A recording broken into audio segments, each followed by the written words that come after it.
Imagine, for a fleeting moment, a world where the inanimate suddenly come alive. We welcome you to a realm shrouded in mystery, unending strangeness, and disconcerting frights. Our expedition today leads us straight into the heart of one of mankind's most bizarre phenomena, the chilling saga of haunted dolls. The mere utterance of these words sends icy shivers slithering down your spine, doesn't it? Why do we find these seemingly innocent playthings so eerie? Perhaps it's the discord they present, a clash of innocence and malevolence, the unsettling contradiction they embody. Each of these dolls harbors a story, a legend, a tale that has rendered them infamous in the world of the supernatural. Don't forget to hit that subscribe button for more paranormal exploration, and ask yourself, are you ready to plunge into the eerie world of these seemingly innocent playthings? Our first unnerving tale begins with a sailor suit-clad doll named Robert. Picture this, it's the early 20th century in sunny Key West, Florida. A well-to-do family, the Ottos, have a young son named Gene who receives a peculiar gift, a straw-stuffed doll standing 3 feet tall and, oddly enough, given the name Robert. Now, Robert was no ordinary plaything. Dressed in a sailor suit, believed to be one of Gene's own outfits, Robert was said to be infused with a certain, shall we say, personality. Whispers of laughter echoing through the halls, furniture mysteriously moved around, and even conversations conducted in a different voice were reported. The culprit? None other than the sailor suit-clad Robert. As the years rolled by, Gene grew up, but Robert remained, a constant companion that Gene would often blame for mishaps and accidents. Robert did it, he'd claim, and it didn't take long for the Otto household to feel a chill of unease around the seemingly innocent doll. Word spread throughout Key West about the mischievous Robert, his reputation growing more ominous with each passing tale. Visitors were warned to treat Robert with respect, for those who dared to scoff or disrespect him were said to be cursed with misfortune. Car accidents, job losses, even broken relationships were attributed to Robert's wrath. Today, Robert is housed in the Fort East Martello Museum in Key West, still clad in his sailor suit, with a stuffed lion by his side. Thousands flock to see him, many offering apologies for past disrespect in hopes of warding off his curse. The museum's walls are adorned with letters of apologies, pleas for forgiveness, and stories of misfortune, all credited to Robert's eerie influence. It is rumored that if you don't ask for its permission to take a photo, misfortune will befall you. So next time you're in Key West and you decide to pay Robert a visit, remember to tread lightly and show respect. From one eerie entity to another, meet Annabelle, the doll that inspired horror on the silver screen. Let's pull back the curtain on the unsettling tale of Annabelle, a seemingly innocent Raggedy Ann doll. This isn't your average plaything. No, this is a doll said to be imbued with something far darker, a demonic spirit. The story of Annabelle begins in the 70s. A mother, wanting to gift her daughter something special for her birthday, picked up this Raggedy Ann doll from a hobby store. Little did she know the gift she thought was full of innocence was anything but that. Her daughter, a nurse named Donna, and her roommate Angie, began to notice strange occurrences. The doll seemed to move on its own, changing positions in rooms. Now, that's not your everyday game of hide and seek. As the days rolled on, the happenings grew more disturbing. Notes began to appear around their apartment, scrawled in a child's handwriting with messages like, "Help us." And then came the truly terrifying part. Donna found the doll with what appeared to be blood spots on its dress. Enter Ed and Lorraine Warren, renowned paranormal investigators. They concluded that the doll was not possessed by a spirit but manipulated by a demonic entity. This demon wasn't looking for a tea party, it was looking to create fear and chaos. After a series of chilling events, the Warrens decided the best course of action was to remove Annabelle from the apartment. Today, she resides in the Warrens Occult Museum in Connecticut, locked in a glass case with a sign that reads, "Positively do not open." Now that's advice I take to heart.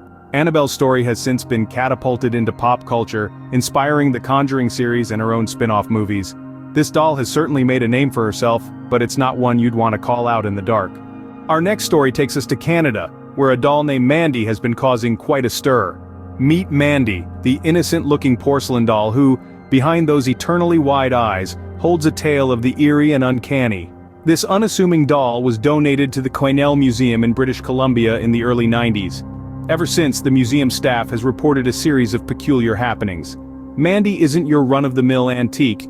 She's a doll with a knack for the odd and the unsettling. Museum staff and visitors alike have reported hearing the faint sound of a baby crying in the vicinity of Mandy. A search for the source of the sound invariably proves fruitless. The crying seems to emanate from nowhere, and from everywhere. But it doesn't stop at phantom cries. Lunches disappear and reappear, footsteps echo in empty rooms, and pens vanish only to be found in the oddest of places. All these occurrences have one thing in common. They happen when you're alone with Mandy. And then, there's the laughter. It's not a joyful, innocent giggle you'd expect from a child's toy.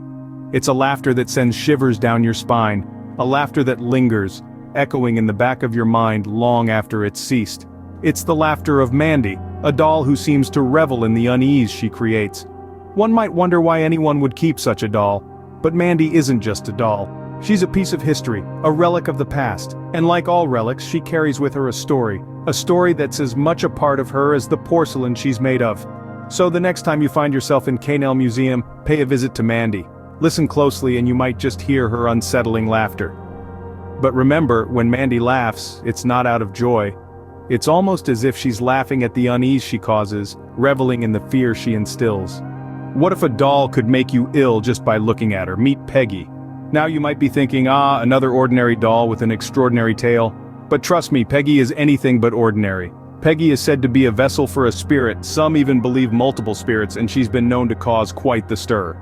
People from all over the world have reported experiencing a range of unpleasant symptoms after merely laying eyes on her, even through photographs. We're talking headaches, chest pains, nausea, and even full-blown nightmares. But you may ask, how can a doll do all this? Well, the paranormal world is full of mysteries, isn't it? Peggy's previous owner, a woman from England, claimed that she was haunted by terrible dreams, all featuring this blonde-haired, blue-eyed doll. She said Peggy would cause her to wake up feeling feverish and severely drained, like she'd run a marathon in her sleep. The doll was eventually passed on to a paranormal investigator, Jane Harris, who began to notice a pattern. People who came into contact with Peggy, even through pictures, started reporting similar symptoms. Some even claimed to feel a sense of dread or anxiety, as if something terrible was about to happen. Jane decided to conduct an experiment. She posted a picture of Peggy online, and the response was overwhelming. People from different parts of the globe reported feeling ill after seeing the photo. Some even claimed to have had nightmares about the doll. There were also reports of technical glitches, the image causing devices to malfunction, leaving one to wonder, is it mere coincidence or is there something more to Peggy? No editors were harmed during the making of this segment. But here's the real kicker. Many believe that the spirit inhabiting Peggy is from a woman who died of a chest-related illness. Could this explain the chest pains reported by those who've interacted with the doll? Perhaps, but one thing is for sure. Peggy is no ordinary doll. Our discussion of haunted dolls would not be complete without venturing to an entire island filled with them. Welcome to the Island of the Dolls. Nestled in the canals of Xochimilco near Mexico City is an island unlike any other. This is the Island of the Dolls, or La Isla de las Muñecas, a place that is as eerie as it is fascinating. The island was the domain of a man named Don Julian Santana Barrera.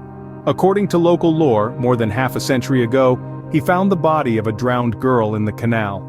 Near her, a doll floated, presumably hers. Distraught, he hung the doll on a tree as a mark of respect for the deceased girl. But this single act turned into an obsession. Haunted by the girl's death, he began hanging more dolls. He'd fish them out of the canal or scavenge from trash heaps and hang them on trees. Over time, hundreds of dolls, dismembered and decaying, filled the island. Each doll, with its vacant stare and weathered face, seemed to hold a story, a chilling testament to one man's troubled mind. Today, the island is a tourist attraction, albeit a macabre one. It's said to be one of the most haunted places in Mexico. Visitors often report hearing whispers, giggles, and cries echoing from the dolls. Some even claim to see the dolls move their limbs or open their eyes. Whether these are mere tales or tangible experiences, the island continues to draw the curious and the brave. The Island of the Dolls, nope. As we conclude our journey, one thing is clear. These are no ordinary dolls. Each tale we've encountered today is a stark reminder that the world we live in is far from mundane. Each doll, each story, is strangely familiar, yet disturbingly off-kilter. They blur the line between the animate and inanimate, challenging our understanding of reality.